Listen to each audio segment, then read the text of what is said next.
गुरुर्ब्रह्मा गुरुर्विष्णू गुरुर्देवो महेश्वरः गुरुः साक्षात् परब्रह्म तस्मै श्री गुरवे नमः.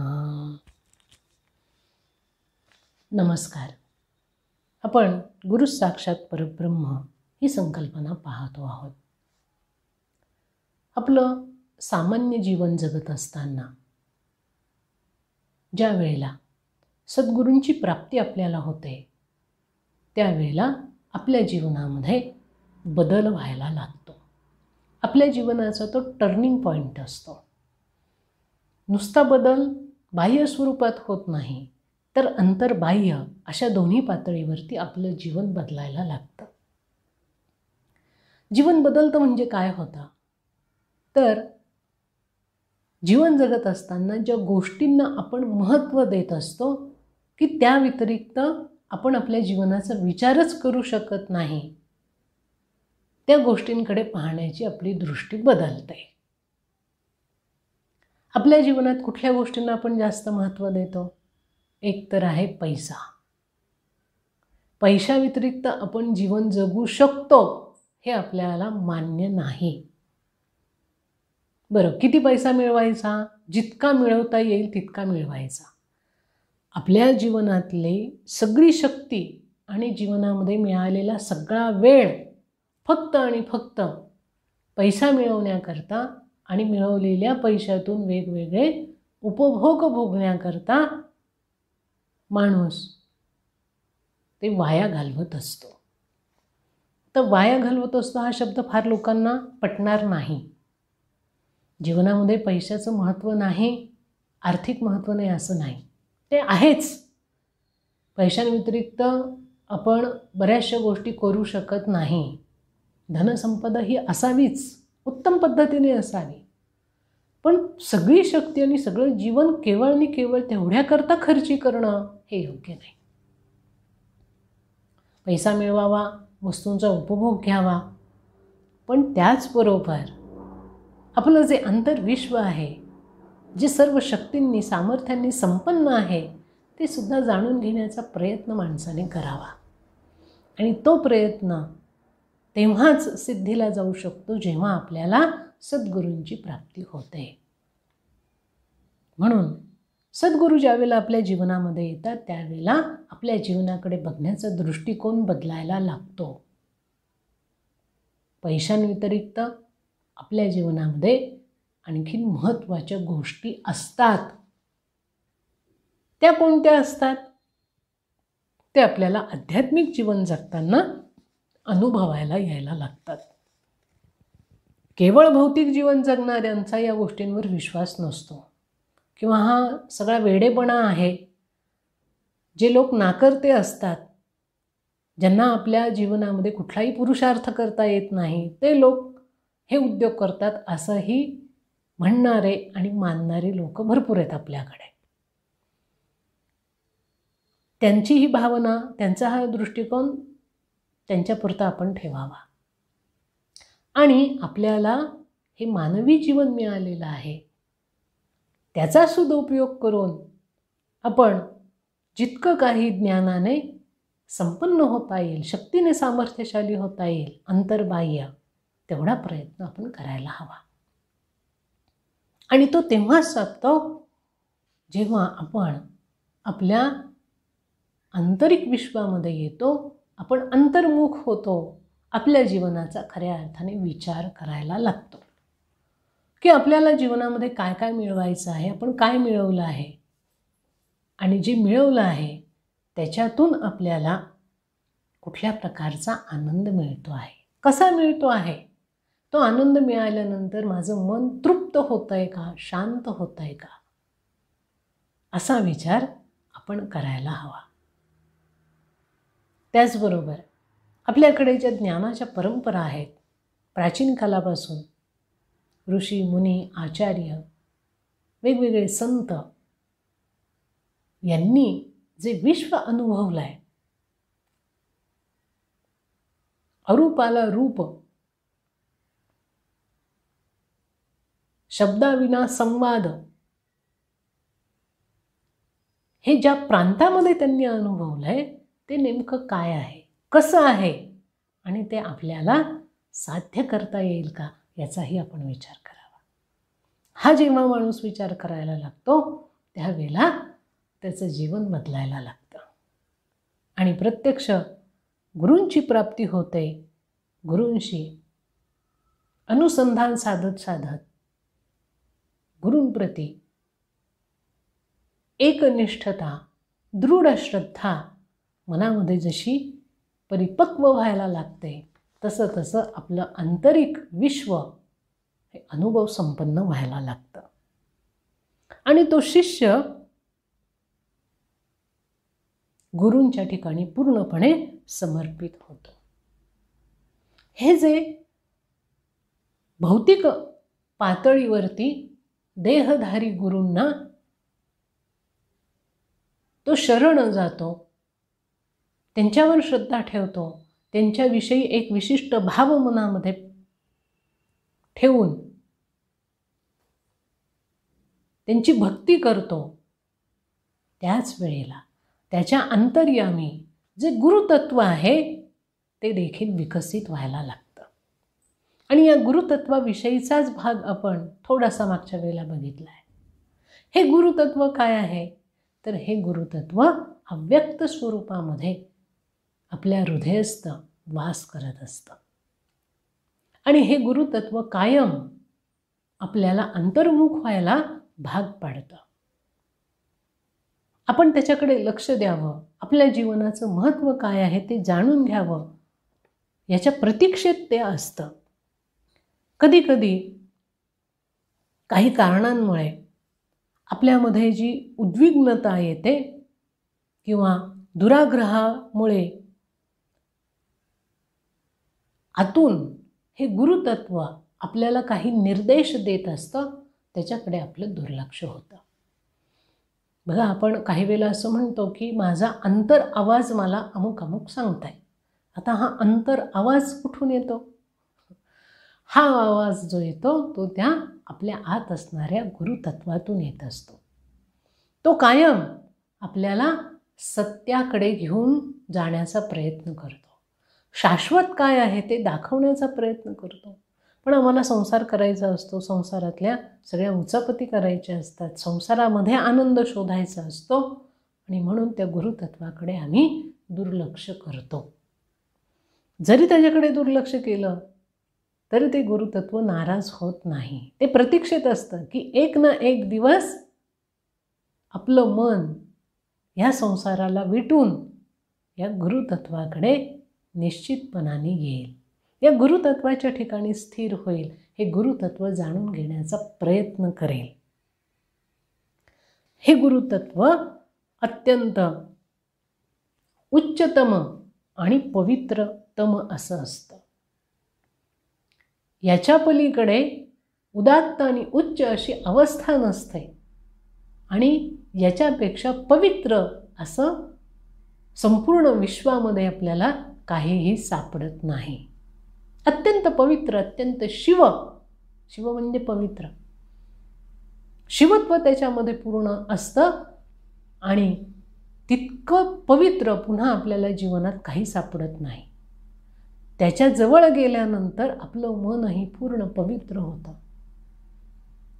मनाला शिवत्व प्राप्त होतं. आणि ज्या ठिकाणी शिवत्व असतं, पवित्रता असते, त्या ठिकाणी शक्तीचाही वास असतो. जिथे पावित्र्य आहे तिथे शक्ती आहे, जिथे शिव आहे तिथे शक्ती आहेच, असतेच. असं हे गुरुतत्व आपल्या ठिकाणी असतं. याला स्थलाची, कालाची, वयाची मर्यादा नसते. हे तत्व अमूर्त स्वरूपाचं आहे. त्याला एक विशिष्ट असा आकार आपल्यामध्ये नाही, त्याला विशिष्ट असा रंग नाही, रूप नाही, शब्द नाही किंवा ध्वनी देखील त्याला येत नाही. कसं आहे ते? अमूर्त आहे, अव्यक्त स्वरूपाचं आहे. ज्या वेळेला आपली अंतर्दृष्टी विकसित होत जाते त्याच वेळेला आपल्याला त्याचा अनुभव येऊ शकतो. बघा, की हे अत्यंत सूक्ष्म आहे, याला रंग, रूप, आकार, ध्वनी या कुठल्याही गोष्टी नाही. मग ह्या कुठल्याही गोष्टी नाहीत असं अत्यंत सूक्ष्म असणारं हे तत्व केवळ आपल्याला अंतर्दृष्टीनेच अनुभवता येतं, त्याशिवाय नाही. आणि त्याच्याकरता आपल्याला आपली अंतर्दृष्टी जागृत करावी लागते. केवळ आपण बाह्य दृष्टीने बाह्य जगामध्ये रमणं किंवा बाहेर चाललेल्या घटनांची नोंद करणं, बाहेरच्या विश्वामध्ये जे दिसतं आहे तेच सत्य मानणं, हे अयोग्य आहे. याला एक मर्यादा आहे. बाहेरचं दिसणारं जग, बाहेरच्या दिसणाऱ्या हालचाली या वरवरच्या असतात. ह्या हालचाली आतमध्ये कुठेतरी त्याचा केंद्रबिंदू असतो आणि तिथून त्याला प्रेरणा मिळते, तिथून त्याला स्फूर्ती मिळते, तेव्हा बाहेरच्या हालचाली होतात. तर ते जे मूळ केंद्र आहे, मूळ स्थान आहे, ते काय आहे ते जाणण्याची इच्छा आपल्या मनामध्ये निर्माण व्हावी लागते. आणि म्हणून जे लोक अंतर्मुख होतात ते त्याच्यापर्यंत जाऊन पोहोचतात. पण जे लोक केवळ इंद्रिय जगतामध्ये जगतात त्या लोकांच्या दृष्टीने हे आंतरिक गुरुतत्व कायम एक रहस्य होऊन राहतं. कारण ते त्याच्यापर्यंत जाऊ शकत नाही आणि त्यामुळे त्यांच्यासाठी ते सगळं गूढ आहे, रहस्य आहे, आकलनाच्या पलीकडे आहे असं त्यांना वाटतं. खरंच हे असं असतं का? आजपर्यंतचा जर इतिहास आपण बघितला तर हे गुरुतत्व जाणण्याचा अधिकार प्रत्येक माणसाला परमेश्वराने दिलेला आहे.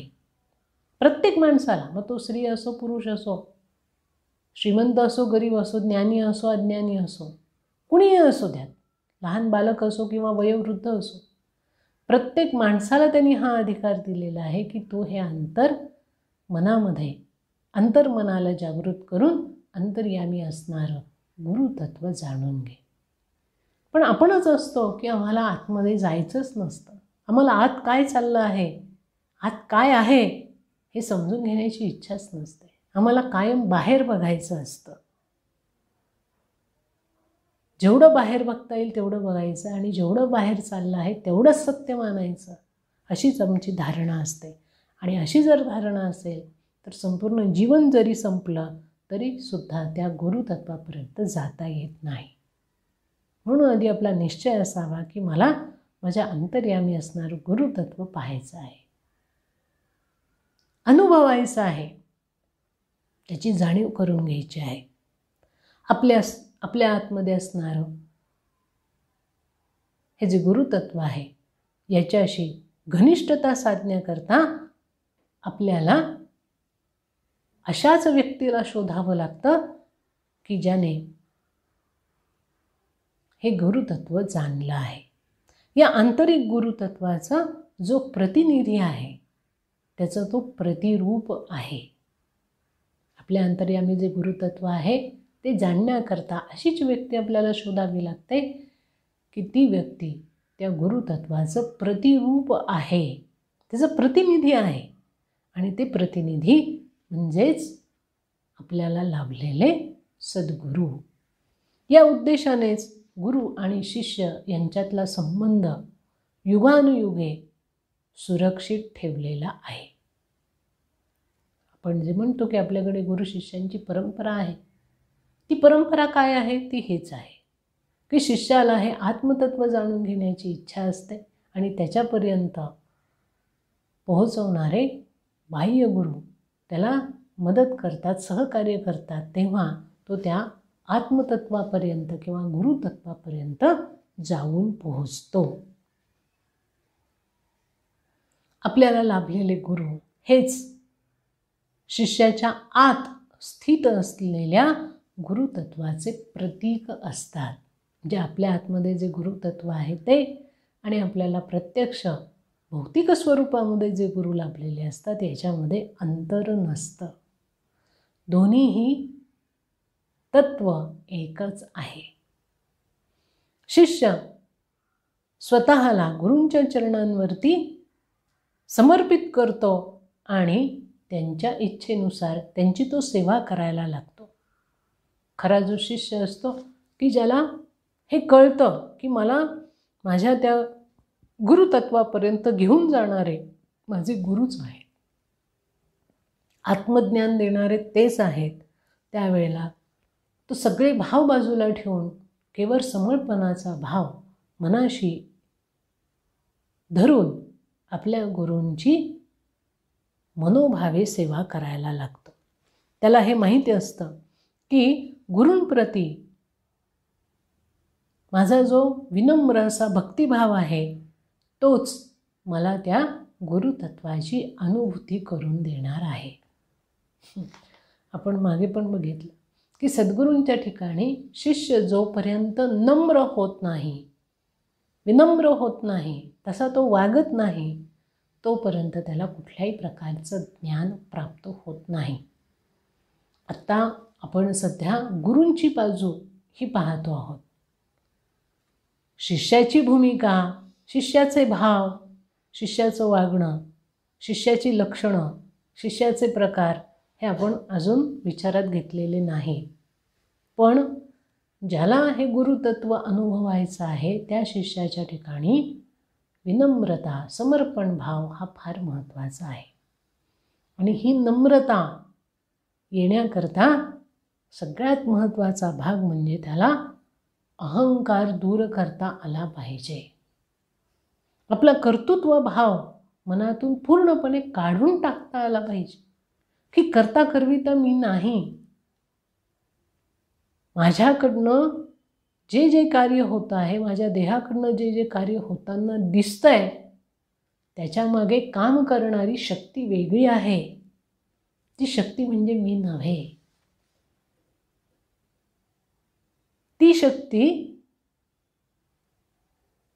अव्यक्त स्वरूपामध्ये आहे. ती आतून प्रेरणा देते, स्फूर्ती देते, तेव्हा हे शरीर काम करतं. म्हणून या शरीराचं ते कर्तृत्व नाही आणि शरीर म्हणजे मी नाहीच अशा भावनेने जो राहतो त्यालाच त्या अहंकारापासून दूर जाता येतं. तो नम्र होतो आणि कायम नम्र राहतो. नम्रता अंगी आली की त्या ठिकाणी भक्तिभाव रुजायला लागतो. भक्त होणं म्हणजे काय तर एकरूप होणं. भक्त आणि विभक्त असे दोन शब्द आपण ऐकतो. भक्त म्हणजे जोडले जाणं, गुरूंशी, गुरुतत्वाशी, गुरुशक्तीशी जोडलं जाणं, म्हणजे गुरूंशी कायम अनुसंधान ठेवणं. विभक्त होणं म्हणजे त्यांच्यापासून मनाने पूर्ण दूर जाणं, त्यांचा विचारही मनात कधी न आणणं, किंवा कधी कधी ज्या वेळेला आपल्याला गरज पडेल, आपल्याला अडचणी येतील त्यावेळेला मग गुरु आपल्याला आठवतात. असं जर असेल तर मग ते ज्ञान वगैरे मिळत नाही. आणि ती नम्रता मग ती देखील अगदी तेवढ्यापुरतीच निर्माण होते. काम संपलं की गुरूंच्या ठिकाणी आम्ही आमच्या ठिकाणी, असं चालत नाही. तर ज्याच्या ठिकाणी पूर्ण नम्रता असते त्याच्याच ठिकाणी भक्तिभाव गुरूंविषयी निर्माण होतो आणि त्यातूनच त्याला त्या गुरुतत्वाची अनुभूती आपल्या ठिकाणी येते. म्हणून आपल्याकडे गुरु आणि शिक्षण देणारे शिक्षक यांच्यामध्ये अंतर पाहायला मिळतं. शिक्षक जे असतात ते आपल्याला भौतिक स्वरूपाचं सगळं ज्ञान देतात. जीवन यशस्वीरित्या कसं जगायचं हे आपल्याला ते शिकवतात. पण शिक्षकांमध्ये गुरुतत्वाचा पूर्णपणे अभाव असतो आणि गुरूंमध्ये त्या गुरुतत्वाचं पूर्णपणे प्रकटीकरण झालेलं असतं. हा भेद दोघांमध्ये असतो. म्हणून आपल्याकडे शिक्षकांपेक्षाही गुरूंचं स्थान उच्च मानलं जातं, श्रेष्ठ मानलं जातं. या गुरूंच्या संपर्कात आल्यानंतर शिष्य त्यांच्याप्रती सन्मान आणि भक्तिभाव मनामध्ये जर ठेवून वागला तर तो हळूहळू त्याच्या मनाची धारणा बदलत जाते आणि आपले जे गुरु आहेत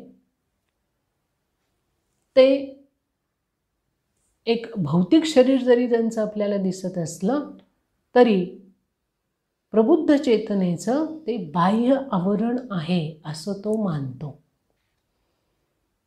म्हणजे आपले सद्गुरू भौतिक स्वरूपात जरी देहधारी जरी आपल्याला दिसत असले तरी त्यांचा देह हा त्या प्रबुद्ध चेतनेचं केवळ एक आवरण आहे. पूर्ण चैतन्य हे त्यांच्या ठिकाणी विकसित झालेलं आहे.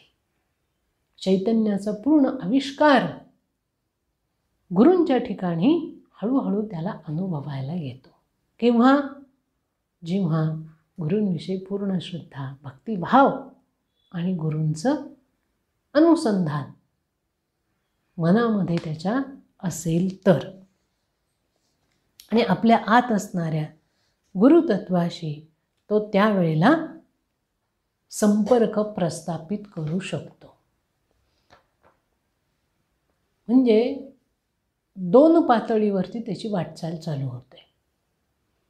एक आपले जे बाह्य गुरु आहेत त्यांच्याविषयी जसे जसे भाव त्याचे बदलत जातात तसेच भाव त्याच्या आंतरिक विश्वामध्ये जे गुरुतत्व असतं त्याच्याविषयी व्यक्त व्हायला लागतात.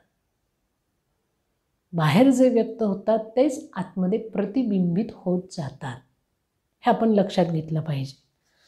आणि जे आत्मिक समाधानाची, शांततेची, आनंदाची तो वाट पाहत असतो, या सगळ्या गोष्टींचा युगानुयुगे तो शोध घेत असतो, तेच आंतरिक गुरु परमानंदाचा अनन्य स्रोत आहेत असा अनुभव हळूहळू त्याला यायला लागतो.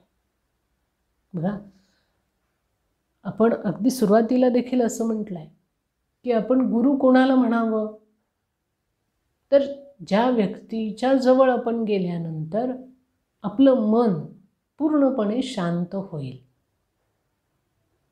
मनातले सगळे उद्वेग शांत होऊन जातील, मनामध्ये समाधान निर्माण होईल, मनामध्ये आनंदाच्या लहरी निर्माण होतील.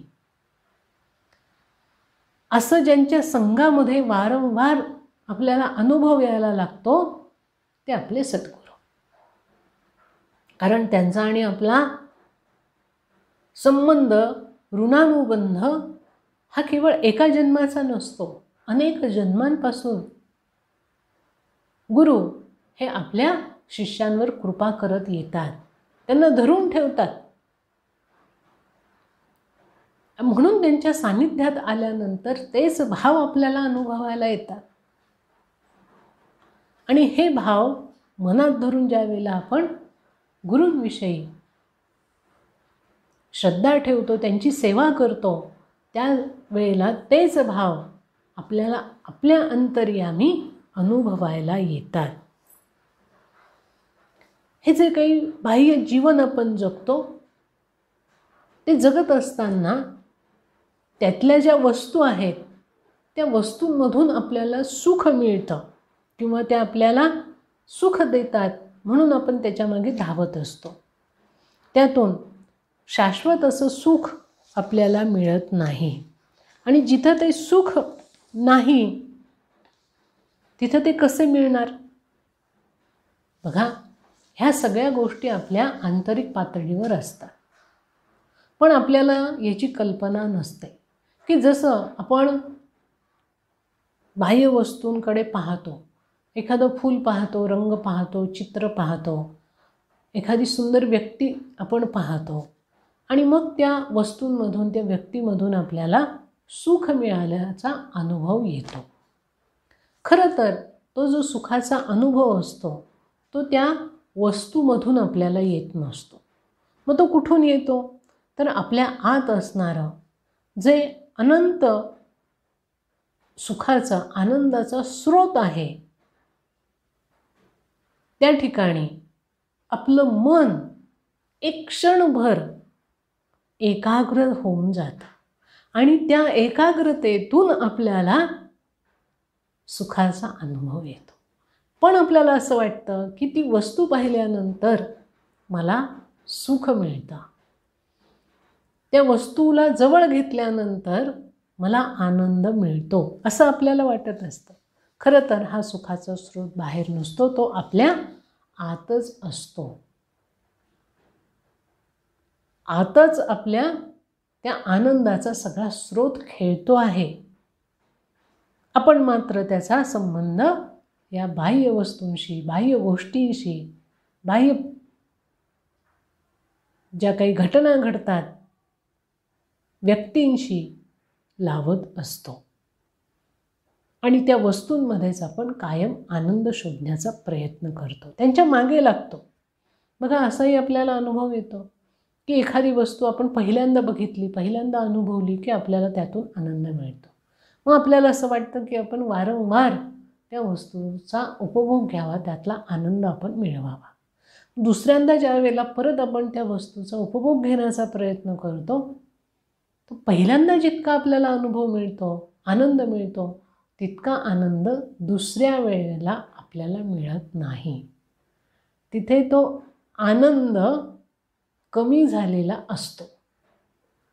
तिसऱ्यांदा परत त्या वस्तूजवळ गेलो की आपल्याला असं वाटतं संपला, आता याच्यातला आनंद सगळा संपलेला आहे, आपण आता दुसऱ्या वस्तूकडे जाऊ.